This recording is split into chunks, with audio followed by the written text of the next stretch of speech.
Selamat pagi pemirsa. Ketika belusukan di gudang Bulog di Labuan Bajo, Nusa Tenggara Timur pada Senin lalu, Presiden Joko Widodo menyampaikan kebijakan pemerintah yang akan meneruskan program pembagian beras gratis kepada masyarakat rentan hingga tahun depan.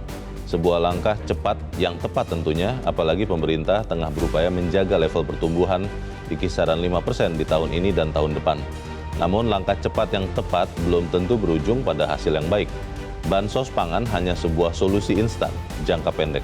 Pemirsa, inilah editorial Media Indonesia di siang ini, Kamis 7 Desember 2023, dengan tema Bansos Beras Jangan Jadi Candu, bersama saya Leonard Samosir. Dan Anda semua para pemirsa juga bisa ikut menyatakan pendapat Anda nanti dengan menelepon nomor telepon 021 583 99 100. Dan pemirsa, pagi ini telah hadir bersama saya, anggota Dewan Redaksi Media Group, Gaudensius Suhardi. Selamat pagi Bang Gaudens. Selamat pagi Bang. Sehat-sehat Bang? Sehat. Akhirnya ketemu lagi di pagi hari ya. Iya. Senang melihat Bang Gaudens dan sehat. Tapi kita akan bicara soal candu yang saya baru tahu bahwa ada bentuk candu lain ya. Adalah beras yang merupakan bansos. Sebelum kita bahas itu Bang Gaudens, kita lihat dulu ada beberapa berita yang diperhatikan Media Indonesia untuk hari ini. Yang pertama, ini adalah headline Media Indonesia untuk hari ini. Anda bisa lihat di harian Anda pemirsa, drama Firly tidak kunjung usai. Ini berarti Firly itu sejenis dengan Korea atau Turki begitu Bang ya, ada dramanya ya. Ada drama ya. Kenapa tidak kunjung usai? Maksudnya apa nih Bang Gaudens? Ya tentu yang dimaksud di sini karena kepolisian tidak menahan yang bersangkutan sehingga dikatakan tidak kunjung usai Dramanya ya. Nah, padahal di dalam kitab hukum acara pidana itu kan minimal ada 3 alasan untuk menahan seseorang itu. Yang pertama itu berpotensi menghilangkan barang bukti. Oke. Yang kedua itu melarikan diri. Dan ketiga itu mengulangi perbuatannya. Tetapi di KUHP juga disebutkan bahwa penahanan itu bisa pada tingkat penyidikan, bisa pada penuntutan, atau pada saat dia menjadi terdakwa. Nah, mestinya kalau ancaman hukuman itu di atas 5 tahun, mestinya Firly sekarang ditahan gitu ya. Sudah ditahan? Ya. Tapi kenapa tidak ditahan? Ya, tadi saya katakan bahwa menahan tidak menahan itu kewenangan subjektif penyidik. Walaupun ada kewenangan subjektif, kewenangan subjektif itu tidak boleh menggerus rasa percaya masyarakat. Rasa keadilan itu yang penting ya. Oke, soalnya ada yang bilang juga jangan-jangan Polda Metro Jaya takut atau jangan-jangan ini karena sungkan sesama penegak hukum, atau jangan-jangan ada perintah yang lain begitu Bang Gaudens? Atau jangan-jangan masih menunggu waktu yang tepat karena penegakan hukum itu kan berbasis 3 hal ya. Yang pertama itu kepastian hukum, ada keadilan di sana, dan kebermanfaatan.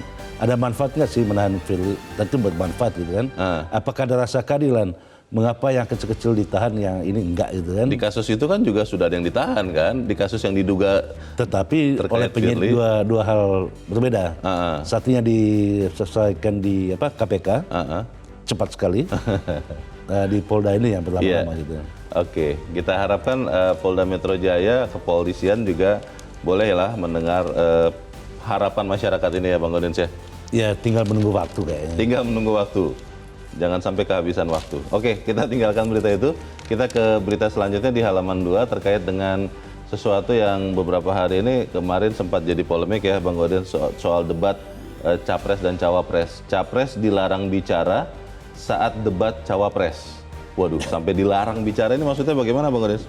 Ya, itu kan ada 5 kali debat ya. 3 kali itu khusus untuk calon presiden, 2 kali untuk calon wakil presiden.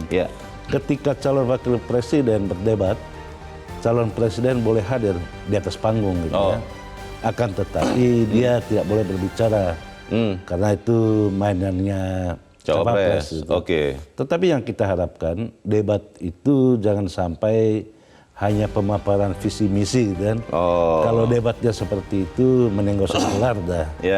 Jadi makna debat itu gali pokok-pokok pikiran seseorang, visi misi itu yang ada di dalam gagasannya. Jadi gagasan itu yang dipertarungkan di debat. dalam debat itu. Jadi kalau hanya presentasi saja itu bukan debat, itu seminar begitu ya? Ya mending bawa PowerPoint aja gitu. Tinggal di-share saja di tengah teknologi digital Poinnya hilang, tinggal powernya aja kan. Itu dia. Dan berarti nanti kalau pas saat debat cawapres, capres itu fungsinya apa di panggung? Apa hanya untuk senyum-senyum saja, boleh goyang-goyang begitu kayak cheerleaders atau bagaimana Bang? Ya bisa jadi pembisik juga sih. Oh, Gitu kan. tapi bukan capresnya yang bicara ya kalau saat debat cawapres. Makanya dia berbisik kepada calon wakil presiden. Kan? Oke, berbisik ya. Ya. Tapi siap-siap nanti kehilangan waktu kalau bisikannya terlalu lama begitu Bang ya. Betul. Baik, kita tunggu saja nanti debat capres dan cawapres. Semoga sesuai dengan harapan kita bisa mengenal cara berpikir dan sikap ya dari baik capres maupun cawapres yang nanti akan kita pilih di Februari 2024. Kita ke berita selanjutnya masih dari halaman 2. Ini terkait dengan daerah khusus Jakarta, rancangan undang-undangnya, penunjukan gubernur Jakarta berbahaya. Maksudnya penunjukannya yang berbahaya atau gubernur Jakarta berbahaya atau bagaimana Bang Godel? Ya tentu sekarang ini kan sedang berlangsung pembahasan rancangan undang-undang Jakarta ya di DPR. Di dalam draft itu antara lain disebutkan bahwa gubernur Jakarta itu tidak lagi dipilih, tetapi ditunjuk langsung oleh presiden. Berbahaya itu pada penunjukan langsungnya. Mengapa berbahaya? Karena kalau penunjukan langsung itu berarti mengambil alih mandat rakyat. Atau hak politik rakyat itu diambil alih oleh presiden, sehingga presiden main tunjuk saja. Nah ini tentu di dalam demokrasi ini sangat berbahaya sekali. Apapun alasannya, jangan karena alasan ada yang mengemukakan bahwa alasannya karena khusus pemilihannya itu berbiaya mahal ya. Ya jalan ninja demokrasi memang mahal gitu. Itu sama saja, tunjuk saja presidennya, tidak perlu pemilu. Karena pemilu itu mahal sekali gitu kan. Iya ya, itu nihilisme itu berarti berpikirnya. Kalau kita tahu bahwa pada waktunya kita akan keluarkan ya udah kita tidak usah makan begitu kan, mikirnya jadi begitu. Ada juga yang beralasan bahwa ini daerah khusus sama seperti daerah istimewa lainnya, seperti Yogyakarta itu kan tidak ada pemilihan. Tentu Yogyakarta itu punya sejarah sendiri. Jangan pula menciplak sejarah yang panjang di Jogja hanya untuk membenarkan, mengkudeta hak-hak konstitusional rakyat untuk memilih pemimpinnya. Oke. Kalau saya terus terang tertarik ingin tahu Bang, kenapa pemikirannya sampai muncul bahwa gubernur Jakarta nanti daerah khusus kalau itu diputuskan dipilih langsung, ditunjuk langsung oleh presiden, bukan dipilih oleh rakyat. Ini yang punya ide ini siapa begitu loh? Motifnya apa begitu loh Bang? Ya yang pasti itu ide itu sudah tertuang di dalam rancangan undang-undang, meskipun belum disetujui di DPR kan? Ya, kita harapkan ya, karena di sini kan dikatakan kebanyakan adalah akan menolak, ya kita harapkan konsisten ya Bang ya. Jangan ketika saat ini ngomong menolak, tapi nanti ketika di DPR ternyata menerima begitu Bang. Ya seperti itulah yang ada di Senayan sana itu kan. Jangan kemudian di depan A, di belakang ternyata bukan hanya B tapi minus A begitu Bang. Baik, kita tunggu nanti pembahasan soal rancangan undang-undang daerah khusus Jakarta ini. Kita langsung ke editorial pemirsa. Pada pagi ini diberi judul Bansos, Bantuan Sosial Beras, Jangan Jadi Candu. Ini saya berpikir-pikir dengan terminologi bantuan ini Bang. Sebenarnya kan memang pemerintah tugasnya melindungi warga negara. Lalu ketika dikasih label bantuan, seakan-akan pemerintah yang membantu rakyat. Padahal itu sudah kewajibannya. Lalu apa maksudnya kemudian jangan jadi candu? Pesan editorial apa Bang? Ya kalau bantuan itu kan kepada rakyat miskin. Ada 22 juta orang yang penerima manfaat dari bantuan beras ini.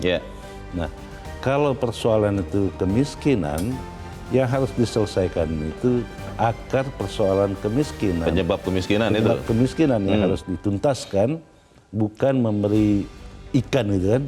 Berilah kail bagaimana orang supaya keluar dari lingkaran kemiskinan itu. Sepanjang bantuan itu hanya untuk gimmick, sepanjang itu juga dia menjadi candu. Orang tidak mau bekerja hanya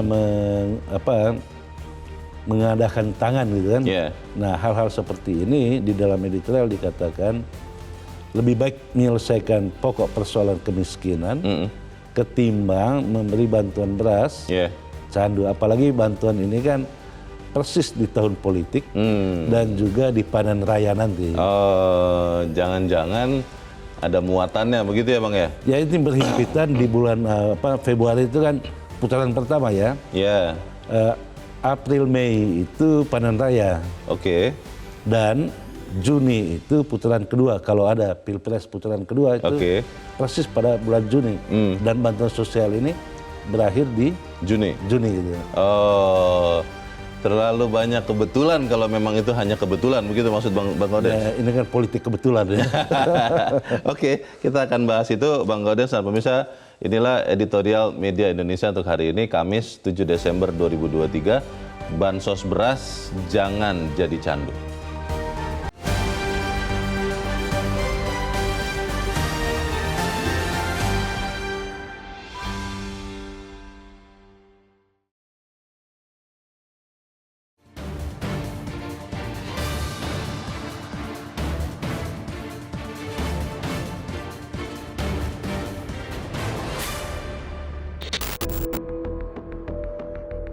Ketika belusukan di gudang Bulog Labuan Bajo, Nusa Tenggara Timur pada Senin 4 Desember lalu, Presiden Joko Widodo menyampaikan kebijakan pemerintah yang akan meneruskan program pembagian beras gratis kepada masyarakat rentan hingga tahun depan. Raut wajah sukacita terpancar dari beberapa keluarga penerima manfaat atau KPM yang pada kesempatan itu secara simbolis berkesempatan menerima langsung bantuan itu dari tangan Presiden. Sebuah pengulangan pengumuman karena keputusan perpanjangan bansos pangan telah diputuskan dalam rapat kabinet yang dipimpin langsung Joko Widodo pada 5 November 2023 lalu.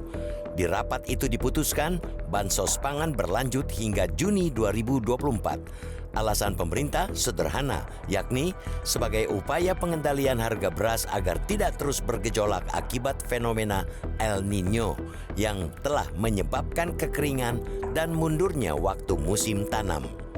Bansos pangan diberikan dalam bentuk beras sebanyak 10 kg untuk 22 juta lebih penerima manfaat. Tidak cuma itu, bantuan pangan juga akan diberikan ke 1,4 juta keluarga dalam program pencegahan anak stunting. Jika dirupiahkan, APBN gelontorkan 892 miliar rupiah pada semester pertama tahun depan untuk program bantuan pangan tersebut. Sebuah langkah cepat yang tepat tentunya, apalagi pemerintah tengah berupaya menjaga level pertumbuhan di kisaran 5% di tahun ini dan tahun depan. Daya beli masyarakat mengambil peran penting di situ. Namun, langkah cepat yang tepat belum tentu berujung pada hasil yang baik. Bansos pangan hanya sebuah solusi instan jangka pendek. Ia ibarat balsam yang meredakan sakit kepala sesaat tanpa mampu mengobati penyebab sakit kepala itu sendiri. Terlebih, penyaluran pangan gratis dari pemerintah itu dilakukan di saat masih semerautnya data penerima bansos. Temuan Komisi Pemberantasan Korupsi atau KPK pada September lalu menunjukkan 523 miliar rupiah tiap bulannya uang negara keluar buat bansos yang tidak tepat sasaran. Lebih mencengangkan lagi, 23.800 aparatur sipil negara, 493.000 pemilik upah di atas upah minimum kabupaten, serta 14.000 pengurus atau pemilik badan hukum terdaftar sebagai penerima bansos. Mudah ditebak tentunya, bansos yang merupakan produk instan lahir dari pemikiran instan akan dilaksanakan dengan cara instan pula tanpa persiapan yang baik. Bantuan beras pun diberikan tanpa ada parameternya. Misalnya, di harga berapa bantuan beras baru akan dikucurkan. Untuk Desember ini saja, bantuan beras tetap akan digelontorkan meski Jumat 1 Desember lalu, Badan Pusat Statistik atau BPS mengumumkan inflasi harga beras mulai di jalur penurunan. Masih terjadi inflasi 0,43% secara bulanan pada November, namun turun dari... Di bagian berikut Anda tentunya bisa menyatakan pendapat Anda terkait dengan editorial Media Indonesia untuk pagi ini. Pemirsa, untuk saat ini tetaplah bersama kami.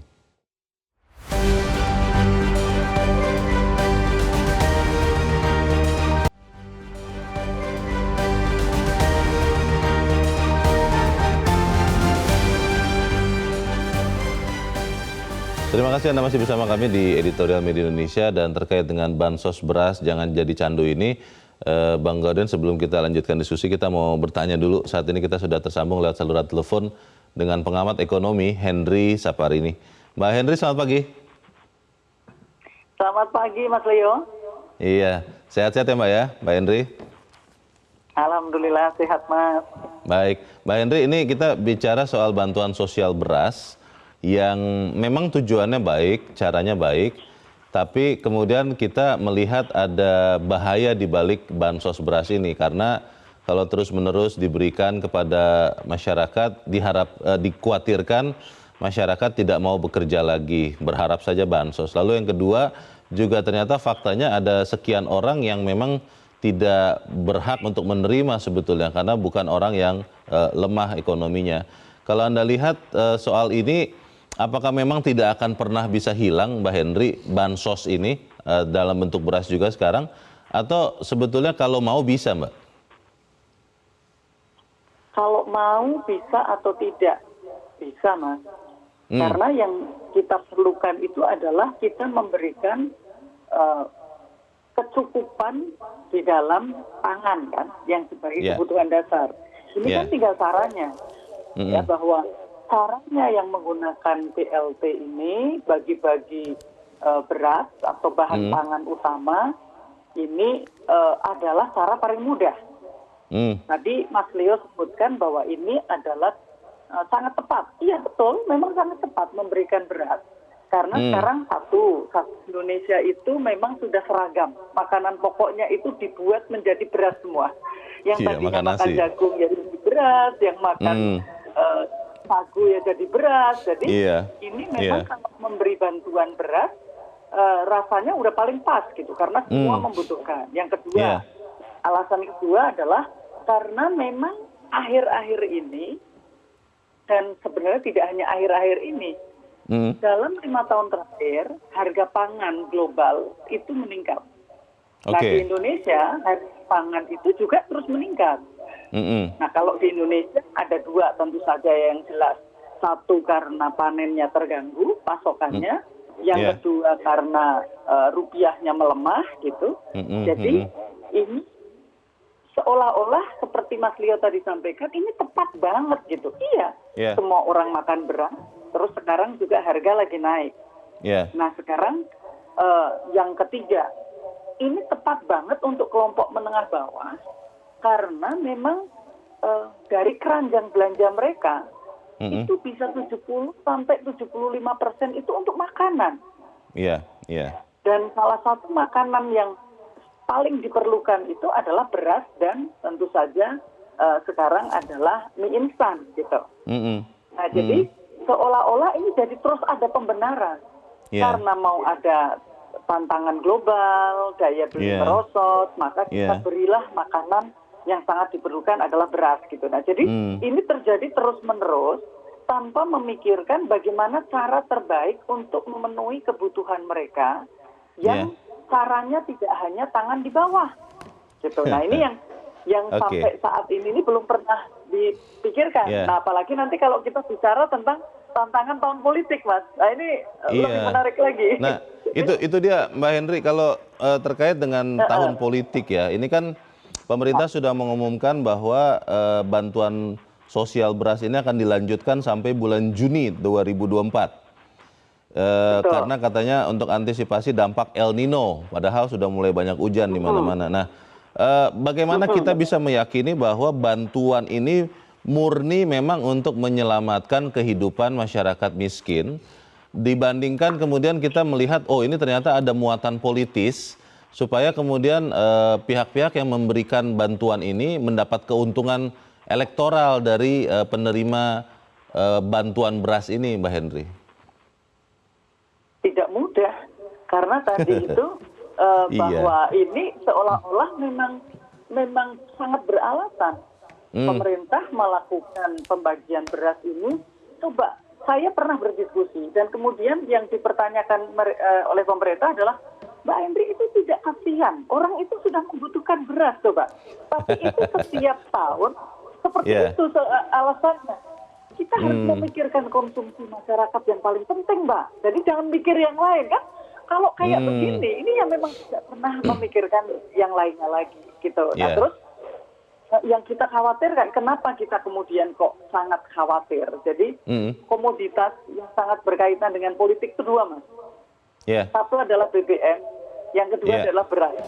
Ya, nah jadi kalau sekarang tidak boleh pakai money politik yang betul-betul money gitu ya, ya sekarang ya non money politik gitu. Baik. Karena kalau tadi saya sudah sebutkan di mana-mana itu yang paling pas untuk masyarakat adalah beras.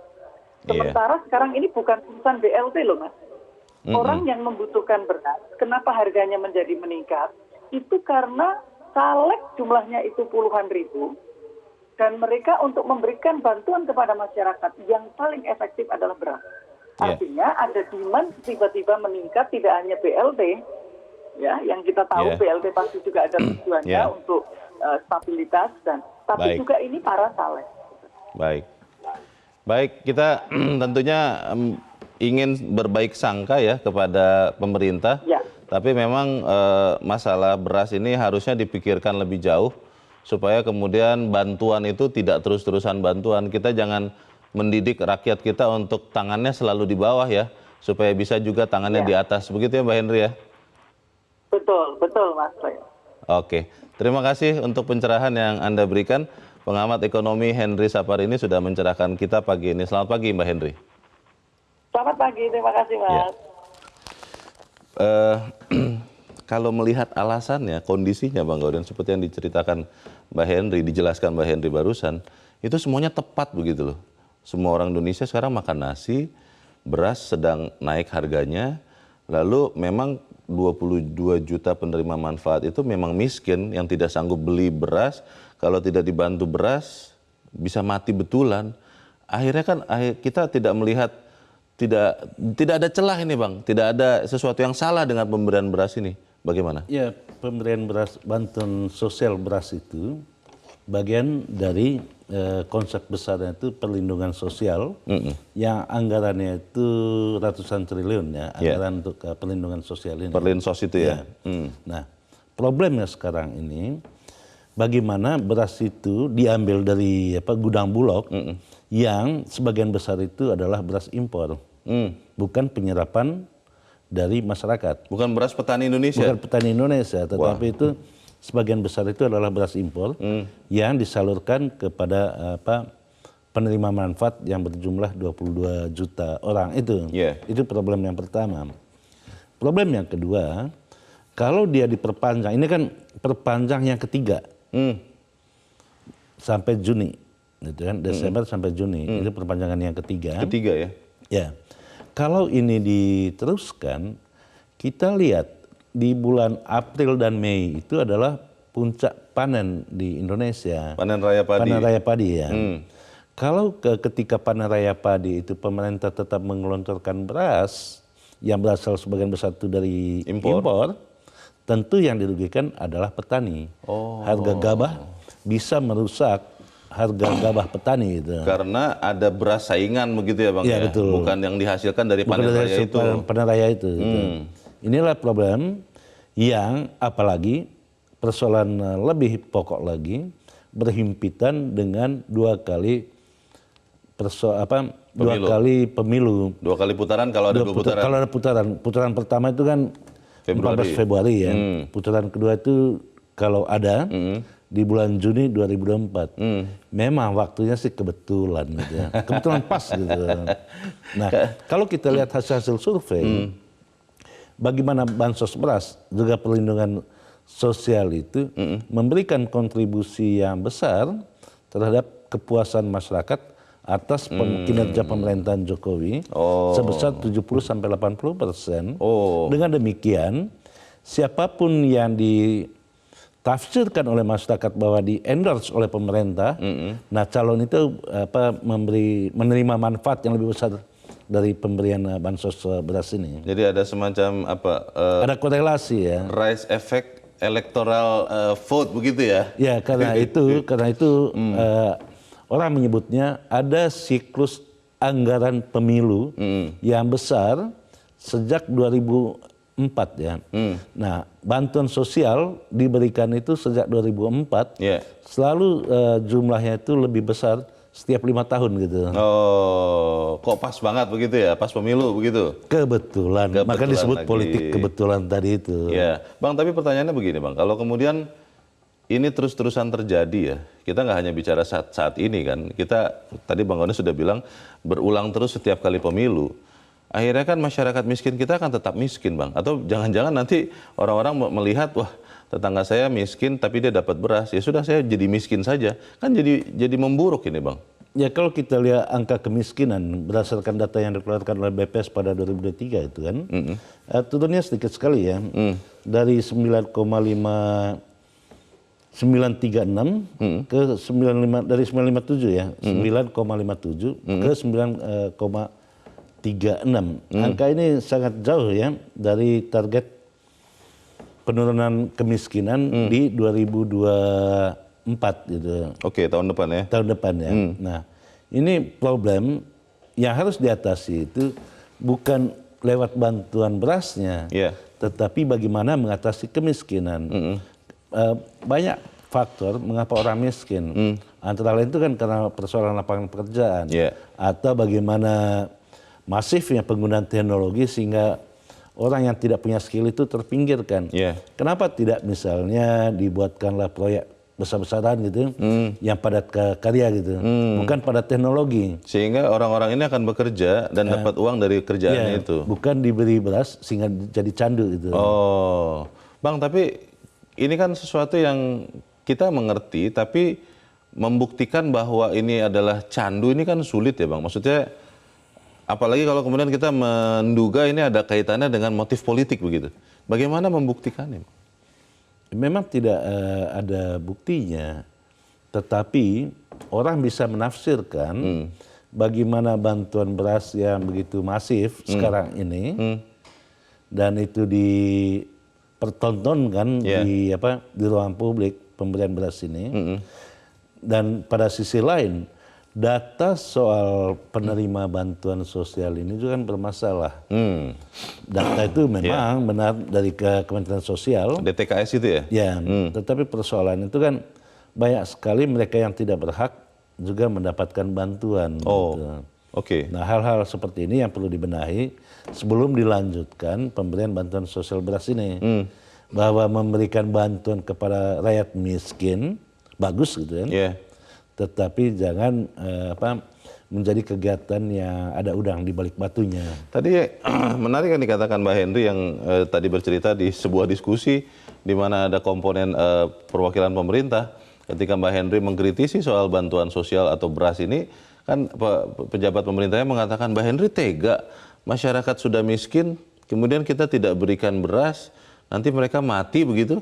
Nah ini kan jadi sulit ini Bang, ketika memang faktanya mengatakan ya 22 juta penerima manfaat ini memang benar-benar butuh beras ini.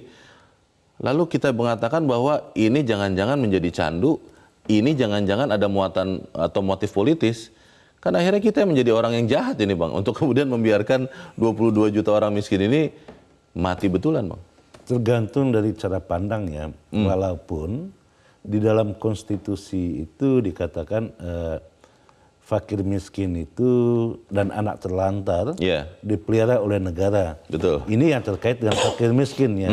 Apa anak terlantar juga dipelihara oleh negara? Ini kan perintah konstitusi. Jangan setengah-setengah. Jangan sampai pemberian ini bagi mereka yang punya hak pilih saja gitu. Anak-anak terlantar yang enggak gitu kan. Karena anak-anaknya belum bisa milih. Hak pilih itu, umurnya belum cukup. Sehingga tidak dipelihara. Makanya, karena itu kita katakan pemberian bantuan sosial beras itu bagus kalau pada waktu yang tepat dan mesti ada ukurannya. Pada harga beras berapa harus dikucurkan beras bantuan sosial ini, sehingga tidak merusak pasar gitu. Kalau terjadi panen raya misalnya, tapi beras bantuan sosial ini tetap dikucurkan, tentu yang dirugikan ya petani. Gitu. Kenapa tidak menyerap beras petani pada saat panen raya saja Bang? Maksud saya begini, oke lah ini beras sudah ada dalam gudang Bulog, lalu mungkin ada usia simpannya, tapi kan sebetulnya masih bisa disimpan lebih lama lagi. Saya dulu pernah belajar soal beras juga, Bang. Nah, kenapa tidak pas panen raya itu dulu dipakai oleh pemerintah untuk jadi semacam buffernya begitu loh, Bang? Ya, panen raya itu kan baru di tahun depan ya. April Mei 2024 kan itu baru panen raya. Mudah-mudahan pada saat itu diserap. Tapi kan itu kalau sampai Mei gitu, Juni udah berakhir. Oh, kebetulannya jadi tidak betul. Ya, sementara sekarang ini kebetulan yang banyak di gudang Bulog itu adalah beras-beras impor. Dari Vietnam dan dari sekian negara. Iya, betul. Oke. Supaya tidak kebetulan terus, kita jeda dahulu, Bang Gaudian. Sampai bisa tetap bersama kami. Editorial Media Indonesia segera kembali.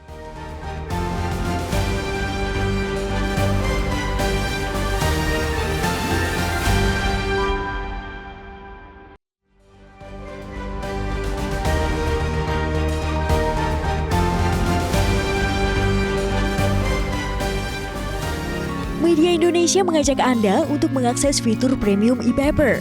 Dengan sajian konten berbasis intelektual dan meneguhkan kebangsaan, Media Indonesia tampil dengan lebih dinamis melalui e-paper Media Indonesia yang dapat Anda akses kapan saja, di mana saja. Caranya mudah, download aplikasi Media Indonesia di Android atau ketik link e-paper.mediaindonesia.com atau bisa scan QR Code pada layar kaca Anda. Klik tab e-paper di bagian samping layar tablet Anda, daftarkan data diri, serta pilih paket berlangganan e-paper Media Indonesia sesuai dengan kebutuhan Anda. Nikmati juga bonus spesial tambahan 4 halaman rubrik fokus setiap hari. Semua bisa Anda dapatkan hanya di e-paper Media Indonesia. Untuk informasi lebih lanjut, hubungi customer service di nomor 0811 1201 2018 atau kunjungi media sosial @Media Indonesia. Media Indonesia, referensi bangsa. Terima kasih Anda masih bersama kami di Editorial Media Indonesia, pemirsa. Dan sekarang waktunya kita, Bang Gaudian, untuk juga mendengarkan suara dari pemirsa Metro TV. Saat ini kita sudah tersambung dengan pemirsa Metro TV di Jakarta. Ada Pak Sandi. Pak Sandi, selamat pagi. Selamat pagi Metro TV. Selamat pagi Pak Sandi. Bagaimana Pak? Anda sudah kecanduan bansos beras atau tidak nih Pak Sandi? Silakan Pak. Jadi begini, saya kira bansos itu atau bantuan apapun itu sebuah keniscayaan ya. Kalau misalnya dalam kondisi darurat, ada bencana alam, ada kayak COVID kemarin, saya kira pemerintah maupun orang yang memang memiliki kelebihan, ya dia wajib untuk memberi bantuan. Tapi jangan bansos ini yang kemudian digelontorkan. Ini kan jelas kita bisa simpulkan bahwa ini kan sudah dimensi pertama, ini politik. Ini alat. Nah, kenapa? Karena konon katanya mereka sudah catat, saya sudah catat berapa puluh juta itu orang yang akan dibansos. Yang kedua, saya kira kita jangan mendidik masyarakat Indonesia itu menjadi peminta-minta. Menjadi bodoh. Tapi mari kita pintarkan mereka. Kalau misalnya memang masih ada komitmen pemerintah untuk melihat masyarakatnya ini kurang, barangkali bukan bansos, tetapi ada namanya beras murah. Nah, jadi orang itu tidak bisa cuci tangan, tapi dia mengeluarkan uang. Mungkin harganya 100.000, dikasih dia harus beli dengan harga 30.000. Seperti itu. Nah, saya kira ada kaitannya ini, Bang. Pemerintah ini kan kelihatannya memang tidak mau, dia memelihara ini orang-orang bodoh ini, orang-orang yang suka minta-minta ini. Dia memelihara. Dia kena eksploitasi setiap 5 tahun, setiap ada pilkada. Nah, semoga tidak saya kira perlu ada pendidikan politik barangkali terhadap masyarakat. Nah, perlu ada institusi, ada kementerian dalam negeri itu jangan lagi bicara pembangunan daerah, pembangunan masyarakat, khususnya di bidang pembangunan politik. Mendidik masyarakat ya. Baik, terima kasih Pak Sandi di Jakarta untuk pendapat Anda Pak. Selamat pagi. Di belakang Pak Sandi ada Pak Edward di Bengkulu. Pak Edward, selamat pagi. Selamat pagi Bung Leonard, selamat pagi Bung Gaudian. Selamat pagi, jadi memang suatu kebijaksanaan itu sulit untuk memuaskan semua pihak. Seperti kata Bung Gaudian, nanti penafsirannya ini akan menguntungkan siapa yang di-endorse tentang. Tapi saya pikir begini, ini kejadian di Irian loh, di Jayapura. Ada satu kampung kelaparan, pemerintah disalahkan, pemerintah tidak memberikan perlindungan kepada rakyatnya. Rakyatnya kelaparan, mati kelaparan. Pemerintah bantu, pemerintah salah. Sekarang tuh kalau menafsirkan, itu tergantung siapa yang menafsirkan, tergantung kepentingan yang menafsirkan. Tetapi kita sadar betul bahwa memang kondisi Indonesia sampai saat ini, masyarakatnya masih banyak yang di bawah garis kemiskinan. Sehingga program pemerintah itu baik. Cuma pelaksanaan di lapangan kadang-kadang tidak sesuai dengan ekspektasi. Karena pada pas saya lihat yang terima bantuan pakai motor, pakai gelang emas, itu saya kan di kampus saya lihat itu. Tidak tepat sasaran begitu ya Pak Edward ya? Tidak tepat sasaran, padahal masyarakat kita memang butuh bantuannya begitu. Kenapa? Ada pengaruh ekonomi global, ada pengaruh kegagalan panen. Daerah saya dulu lumbung padi, lumbung beras untuk daerah Rejang Lebong. Sekarang daerah persawahan itu sudah jadi perumahan karena pertumbuhan masyarakat yang begitu pesat. Alih fungsi lahan, kita tidak bisa menghindari itu. Alih fungsi lahan dari daerah pertanian menjadi daerah perumahan sekarang. Nah itu kita terpaksa datangkan dari Lampung, dari mana beras. Kebetulan saya pedagang beras. Jadi ini yang jadi masalah. Nah sekarang itu saya lihat jangan ada penafsiran-penafsiran yang mengkonotasikan negatif terhadap program ini. Memang masyarakat kita masih bantu karena ekonominya masih lemah, masih banyak yang di bawah garis kemiskinan. Memang perlu dibantu. Cuma tadi ada fungsi-fungsi aparatur pemerintah yang pemberdayaan, peningkatan masyarakat desa, pembangunan masyarakat desa. Nah ini hendaknya bekerja efektif supaya masyarakat cerdas. Malu lah kalau mau minta-minta kan. Sebenarnya budaya malunya ini yang perlu ditanamkan. Ini enggak, mereka dengan punya kemampuan finansial yang cukup, tetapi tetap meminta BLH karena gratis gitulah. Inilah kadang budaya malu yang perlu ditanamkan kepada bangsa ini. Terima kasih. Terima kasih Pak Edward di Bengkulu untuk pendapat Anda. Selamat pagi Pak. Di belakang Pak Edward ada pemirsa Metro TV di Makassar, Sulawesi Selatan, Ibu Lia. Ibu Lia, selamat pagi. Assalamualaikum. Waalaikumsalam, Bu Lia. Silakan Bu, pendapat Ibu silakan. Ya, jadi agak miris juga ya negara kita ini kan katanya negara agraris ya, pertanian. Kemudian 78 tahun sudah merdeka. Masih ada begini ya. Jadi seperti penelpon tadi juga bahwa memang tidak salah ada bantuan ketika memang dibutuhkan. Ya seperti tadi dikatakan ketika ada bencana. Ya jadi bantuan itu soalnya tidak salah juga. Cuma ini sekarang ini kita kan seperti dengan dimanja. Ada BLT dan sebagainya. Sehingga memicu masyarakat itu agak pesimis atau tidak mau berusaha. Ya jadi kita misalnya kita cari bantuan tapi memberikan bantuan tapi dengan memberikan cara-cara yang lebih elegan ya sehingga masyarakat itu dapat bantuan tapi dia juga sudah berusaha seperti tadi dikatakan bahwa misalnya membeli ya jadi hanya pasar murah dan sebagainya. Jadi memang agak miris juga ini kita ini. Seharusnya kan mereka itu yang menghasilkan ya bukan lagi dibantu tapi menghasilkan. Nah, inilah keadaan negara kita ini. Mudah-mudahan pemerintah yang akan datang ini bisa mengatasi masalah seperti ini dan juga seperti yang dikatakan bahwa karena momennya ini momen pemilu ya jelas orang tidak salah juga kalau mengarah ke sana ya. Dan juga ada begitu bahwa karena ada U di balik B ya. Jadi mudah-mudahan kita itu berpikiran positif karena kita mau semua negara kita ini aman, sejahtera dan kita harus mendukung pemerintah sekali lagi masih dalam jalur-jalur yang normal. Terima kasih. Assalamualaikum warahmatullahi wabarakatuh. Waalaikumsalam warahmatullahi wabarakatuh. Terima kasih Bu Lia di Makassar, Sulawesi Selatan untuk pendapat Ibu. Selamat pagi. Menarik Bang Gaudens karena memang di satu sisi memang benar nyata ada sekian juta ya 22 juta kalau tercatat di editorial yang butuh berasnya. Tapi di sisi yang lain kita juga melihat banyak kebetulan di time frame pembeliannya, kemudian mekanismenya. Ini bagaimana nih Bang? Ya, saya sependapat sih bahwa ini kebijakan yang bagus kalau dikucurkan pada waktu yang tepat. Gitu. Nah pertanyaannya kan kapan waktu yang tepat? Tadi beberapa penelpon mengatakan kalau bantuan sosial itu dikaitkan dengan bencana alam, itu tepat gitu. Tadi disebutkan juga oleh Pak Edward itu tentang kelaparan di Papua sana. Itu kelaparan itu benar-benar terjadi. Ada juga orang di Nusa Tenggara Timur misalnya membunuh diri karena tidak bisa membeli makanan. Itu problem nyata di masyarakat.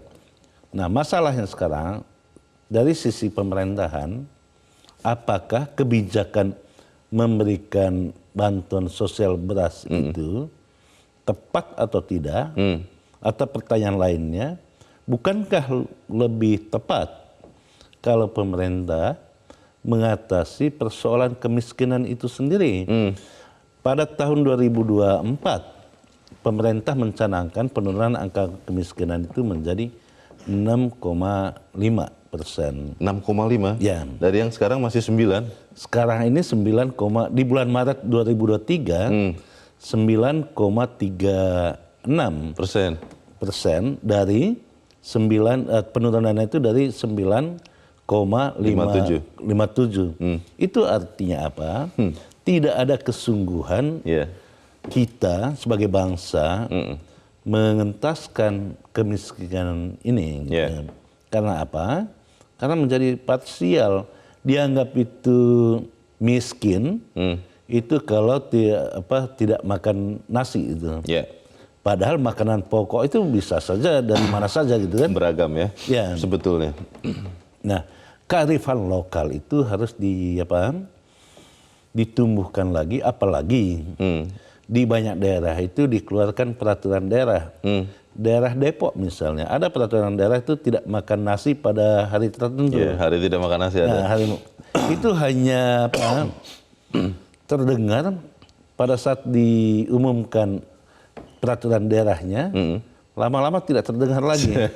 Di daerah lain itu sama gitu. Oh, ada juga. Semua daerah itu mengeluarkan peraturan daerah tentang hari tanpa nasi. Pasal-pasal bisu berarti. Tapi persoalannya tidak konsisten dijalankan. Sama halnya dengan persoalan bantuan sosial beras ini, tepat kalau diberikan kepada orang yang tepat. Problemnya terungkap juga, bahkan oleh KPK juga menemukan banyak sekali orang yang tidak pantas mendapatkan bantuan sosial beras ini. Malah dapat. Ada PNS lah dapat gitu kan. Ada pengusaha dapat, ada lembaga sosial dapat. Jadi bantuan sosial yang tidak tepat sasaran ini menjadi persoalannya. Bang Gaudens, ini saya sedang berpikir ya, kalau kita melihat misalnya di DPR yang fungsinya salah satunya adalah mengawasi eksekutif, mengawasi pemerintahan. Saya belum pernah dengar ada yang mempertanyakan atau meminta seperti yang kita bicarakan di tempat ini, jangan-jangan yang berpikir dan memikirkan efek buruk jangka panjang dari candu bansos beras ini, kita saja Bang di meja ini Bang. Tapi pengawas-pengawas eksekutif itu kan ada manfaatnya juga mungkin ke mereka. Yang penting saya ikut membagikan ya, katanya begitu Bang. Bagaimana Bang? Ya kalau mau jujur ya, kalau kita bicara jujur ya, banyak sekali anggota DPR yang ketika mau dicalonkan kembali, mau ikut bertarung lagi, memanfaatkan bantuan sosial ini. Iya kan? Ikut membagi-bagi bantuan sosial. Malah ada beberapa yang ada wajahnya di karungnya, karung beras itu kan? Mengapa itu terjadi? Karena itu tadi, bantuan sosial ini sangat efektif sesuai dengan hasil survei itu untuk mendapatkan elektabilitas. Karena itu dikhawatirkan bantuan sosial yang begitu masif pada saat tahun politik akan mendapatkan manfaat bagi orang-orang yang ditafsirkan oleh rakyat itu adalah di-endorse oleh pemerintah gitu. Bagaimana kita bisa benar-benar mendidik masyarakat untuk tidak menjadi pecandu ya, terutama bansos beras ini Bang. Ada langkah efektif tidak yang bisa kita usulkan? Kita akan sampaikan di bagian berikut. Pemirsa tetap bersama kami, Editorial Media Indonesia segera kembali.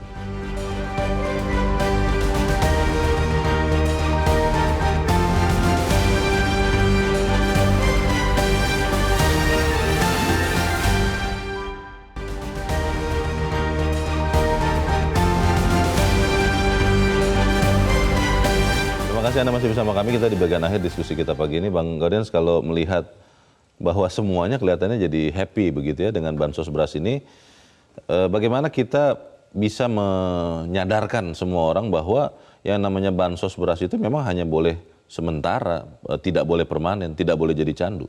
Ya, paling tepat itu kita menyerukan kepada pemerintah, jangan menindakbobokan rakyat ini dengan bantuan-bantuan sosial yang sifatnya karitatif, tetapi memberi bantuan yang sifatnya mendidik. Tadi saya katakan jangan memberi ikannya, tapi berilah kailnya. Karena ketika kail itu diberikan, pada saat itu orang mulai kreatif berpikir bagaimana untuk mendapatkan ikannya.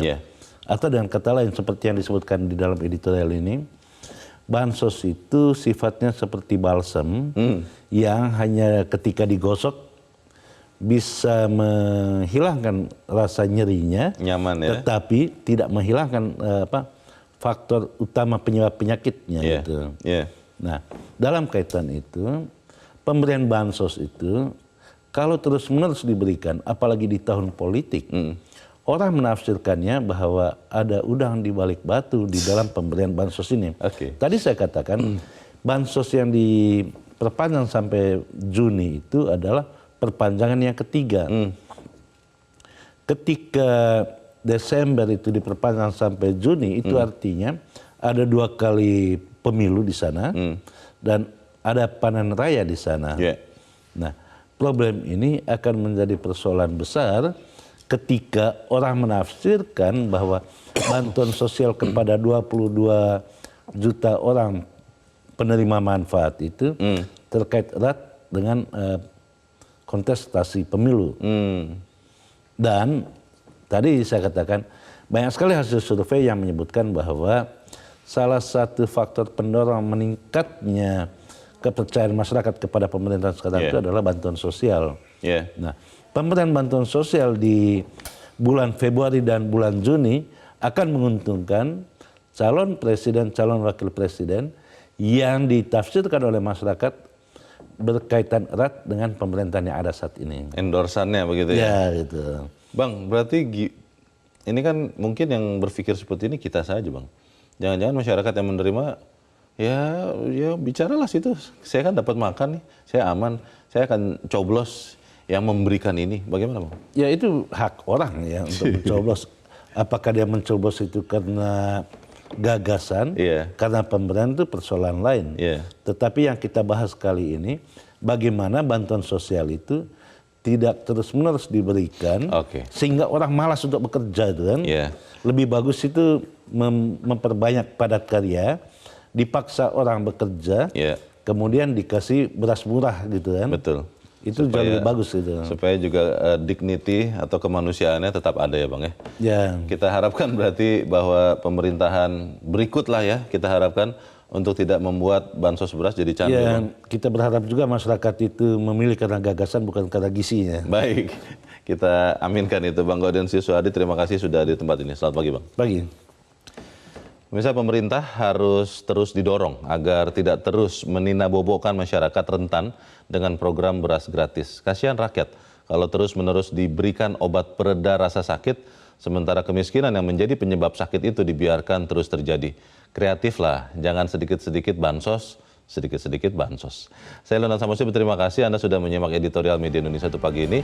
Terus jaga kesehatan Anda, terus jaga nurani Anda. Selamat pagi, sampai jumpa.